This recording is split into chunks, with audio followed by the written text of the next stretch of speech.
నమస్తే friends, good afternoon to all. ఈరోజు యూదులకు అంటే జ్యూస్కు సంబంధించిన విషయాన్ని తెలుసుకుందాం.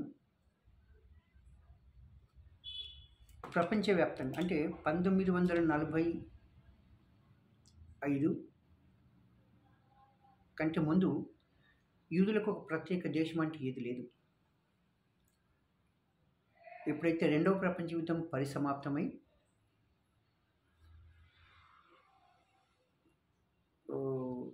అయిన తర్వాతనే యూదులకు ఒక ప్రత్యేక దేశం అంటూ ఏర్పరచడానికి ఐక్యరాజ్య సమితి, అమెరికా, మిగతా దేశాల ఆధ్వర్యంలో కృషి చేసి ఇజ్రాయెల్ దేశాన్ని ఏర్పాటు చేశారు.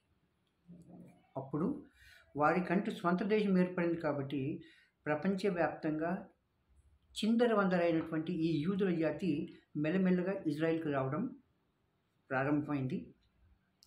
ప్రస్తుతం యూదుల యొక్క జనసంఖ్య ఇజ్రాయెల్లోనే అతి ఎక్కువ, 1 కోటి ఉంటారు. ఇక మొత్తం ప్రపంచవ్యాప్తంగా యూదుల జనాభా 2 నుంచి 2.5 కోట్లకు మించదు.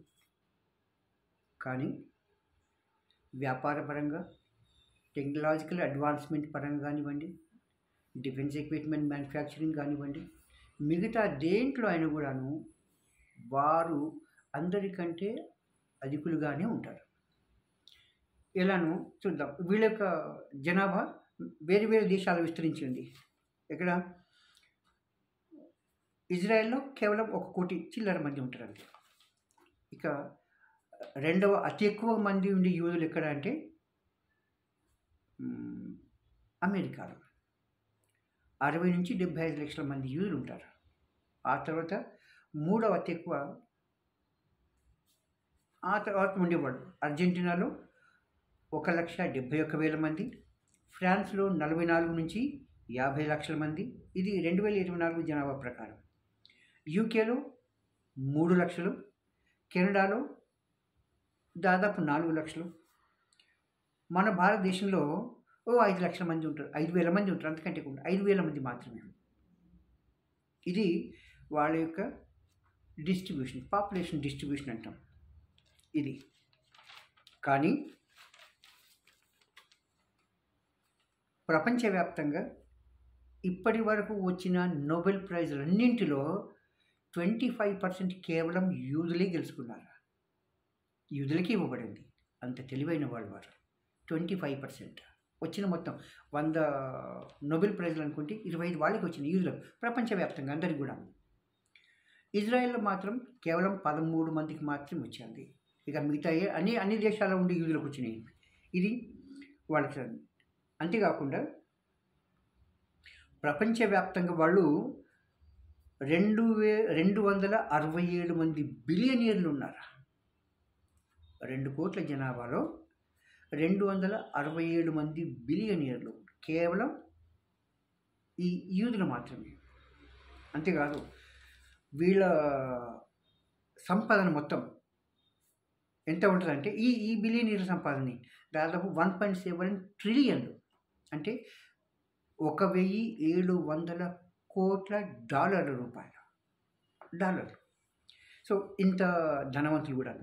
వాళ్ళ దాంట్లో అతి ముఖ్యమైన వాళ్ళు కొంతమంది చెప్తాం. ఫస్ట్ది ల్యారీ ఎలిసన్. ఈయన ఒరాకిల్ సంస్థ యొక్క వ్యవస్థాపకుడు. ఈయన ఆస్తి 102 బిలియన్లు, 102.9 అంటే 103 బిలియన్ల డాలర్లు ఈయన. తర్వాత ల్యారీ పేజ్, ఈయన పేరు వింటుంది మీరు. ఈయన గూగుల్ వ్యవస్థాపకుడు, ఫౌండర్.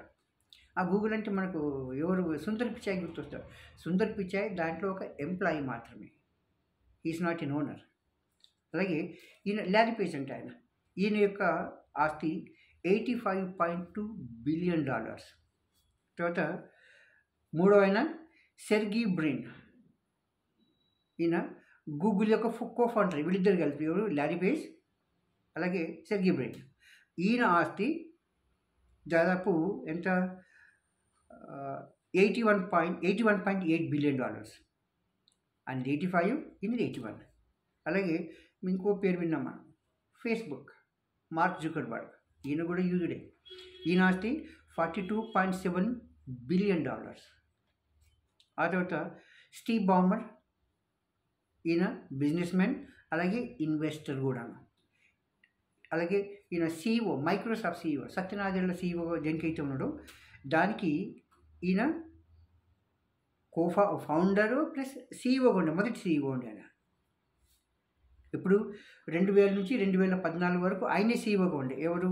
స్టీవ్ బామర్. తర్వాత మైకేల్ బ్లూంబర్గ్, మీరు ఇప్పుడు పేరు వచ్చి ఈయన ఇన్వెస్ట్మెంట్ దీనిలో ఉంటారు. ఈయన యొక్క ఆస్తి $76.8 బిలియన్. అలాగే మైకేల్ డెల్ కంపెనీ మనం పేరు వింటాం, ఆయన దానికి CEO కూడాను, ఓనర్ అన్నీ ఆయనే. ఆయన ఆస్తి $52 బిలియన్. ఇవి కొద్దిమంది పేర్లు మాత్రమే. ఇంకా చాలామంది ఉన్నారు వాళ్ళ దగ్గర బిలియనియర్స్. అంటే విద్యలో తెలివైన వాడు, టెక్నాలజీలో వాడి అన్వేషణ చెయ్యి, వాడు మ్యాక్సిమం మనకు తెలిసిన వాటన్నిటిలో ఇంచుమించు వాళ్ళే ఉన్నారు. అలాగే దేశభక్తి అలాగే మెండు. మనం నమ్మము, అమెరికా యొక్క రాజకీయ వ్యవస్థ మొత్తాన్ని ఇంచుమించు కంట్రోల్లో పెట్టుకున్నది వీళ్ళే. ఆ తర్వాతనే జర్మనీ కానివ్వండి, మిగతా ఏవైనా కానివ్వండి. ఎంత హోల్డ్ ఉంటుందంటే వీళ్లకు వ్యతిరేకంగా ఏ ప్రభుత్వం కూడా ఏ నిర్ణయాన్ని తీసుకోదు. అంతేకాదు, ప్రపంచ దేశాలు అంటే అమెరికా అన్ని దేశాల నుంచి వచ్చినటువంటి ఇల్లీగల్ ఇమిగ్రెంట్స్ని అని అదని వాళ్ళని బయటికి వెళ్ళగొడుతోంది.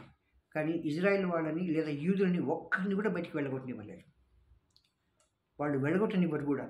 ఇంకా ఎంతమంది వస్తే వాళ్ళని లోపలికి తీసుకునేదిగా ఉంటుంది, కానీ బయటికి పంపించేది అయితే వాళ్ళ దగ్గర ఉండదు. అంతటి హోల్డ్ ఉంటుంది అమెరికా యొక్క గవర్నెన్స్ మీద కూడా. ప్రెసిడెంట్ కూడాను వీళ్ళకి వ్యతిరేకంగా ఏ చర్యలు తీసుకోరు, అంత ఇది ఉంటుంది. అంతేకాదు, ఇజ్రాయెల్కి ఏ దేశం నుంచైనా ప్రమాదం వచ్చిందంటే ఖచ్చితంగా అమెరికా ముందు ఉంటుంది. నన్ను కొట్టిన తర్వాతనే ఇజ్రాయెల్ కొట్టిన అన్న లెవెల్లో ఉంటుంది. ఎందుకు అంటే అమెరికాలో టెక్నాలజీ పరంగా వీళ్ళే టాప్, బిలియనీర్లలో వీళ్ళే టాప్, అడ్మినిస్ట్రేషన్లో కూడా వీళ్ళే ఉన్నారు. అన్ని రంగాల్లో అమెరికాలో పట్టు సాధించిన వాళ్ళలో వీళ్ళు, ఆ తర్వాత జర్మనీలో మిగతా వాళ్ళు ఉంటారు. కాబట్టి ఈ యూదుల యొక్క సామర్థ్యాన్ని మనం తక్కువ అంచనా వేయకూడదు, రైట్? కాబట్టి ఈ చిన్న విషయాన్ని మీతో పంచుకోవాలని చెప్పి ఈ వీడియో తయారు చేశాను. ఇది నచ్చితే మీరు లైక్ చేయండి, షేర్ చేయండి. అలాగే నా ఛానల్ని సబ్స్క్రైబ్ చేయని వాళ్ళు ఉంటే సబ్స్క్రైబ్ చేసుకోండి. Thank you very much.